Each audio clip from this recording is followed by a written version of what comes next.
My name is Dr. Pamela Williamson. I'm the Executive Director for the Women's Business Enterprise Council West. We provide certification for women-owned businesses. We cover the following states: Utah, Wyoming, Arizona, Colorado, Southern California, Hawaii, and Guam. Wow, that's very Guam, really. Wow, that's very impressive. How long have you been in this position, if you could tell me, Pamela? I've been in this position a little over 2 years. And I know you've seen several different women-owned businesses and women entrepreneurs. In your opinion, could you tell me how would you describe a perfect WBE star? I think a perfect WBE star would be one who fully understands certification, understands the power behind that certification, and how to move that power forward. So they understand that certification is truly just another tool in their toolbox. It does not mean that corporations are going to, the sky is not going to part. Corporations aren't going to look down and say, wow, you're certified, I need you today. It's really about knowing your book of business and what you can offer and finding a solution to corporations' problems. And so if you can do that, you would be a wonderful WBE star. So you just answered my question about being certified. I can take it by your answer that certification is definitely a benefit. Is that correct? Okay. So then what advice then would you give a new woman entrepreneur who is interested in starting her own business besides being certified? What other good sound advice would you give a new woman entrepreneur? Well, I think I'm going to step back a little bit, because I think the first thing that I would advise a new woman-owned business to do is to really look at the different certifications that are out there and find the one that best suits their book of business. And then once they do that, go in and research the corporations, find out what certifications they take. And then based on that, make a decision which certification works for you and doesn't work for you. Okay, so after they make a decision on the certification that they would like to pursue, what other advice could you give a woman who wants to pursue business maybe with other women or want to move forward in the corporate arena? What do they need to do as a woman-owned business who's starting out, who do not know the process of just being a woman-owned business and pursuing with corporate organizations? That's a funny question, because a good woman-owned business would do anything that any other business does.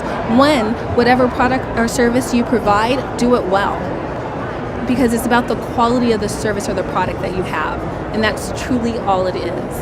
And then your certification is just the icing on the cake to that.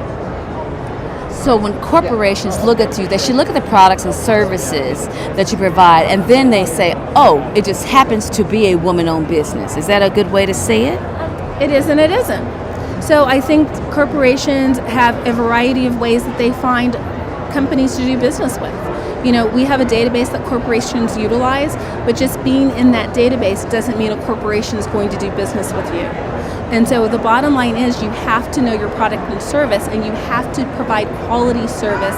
You have to be able to solve a problem, come up with a solution. So yes, they look in our database. Being certified is definitely an advantage over not being certified. But also, you could be not certified, bump into a corporation on the trade show floor, have the conversation. But again, you have to be able to provide that quality service product and also provide a solution. That's definitely good advice to hear. If you could tell me, Pamela, what are some of the goals that you see and strategy you may have for your region in WBEC West for this year and next year? So last year, WBEC West made the determination that we wanted to become a resource. And we wanted to become a resource not only for our WBEs, but also for the corporations that we provide a service to. So our strategy is to become a resource. We've done a couple of different things to do that. One, we really understand the power of technology, so we've really leveraged that. So we now have seminars that are broadcasted out. We do webinars, podcasts, just to try to get the information and the knowledge out to our WBEs. Two, for corporations, we've designed a couple of things for corporations. One is our Platinum Supplier Program. What that program does is it's a 7-course series of workshops that gets WBEs ready to hold conversations with corporates. And so we just launched our first one actually at this event, which was amazing. We had 32 corporations reviewing our WBEs that went through the Patent Supplier Program. We had 52 WBEs cross the stage and were able to present their capability statement. I just had an opportunity to review the surveys from the corporations. Each corporation marked that they found at least 3 to 5 WBEs that they would be definitely contacting you for further conversation based on the program. So we're very excited about that launch. If there's any other advice that you could give before we close this interview, what would you like to say, in regards to the conference or just WBEC West or anything about your position, and what do you see here? What is it that you like to say last? Oh, let's see.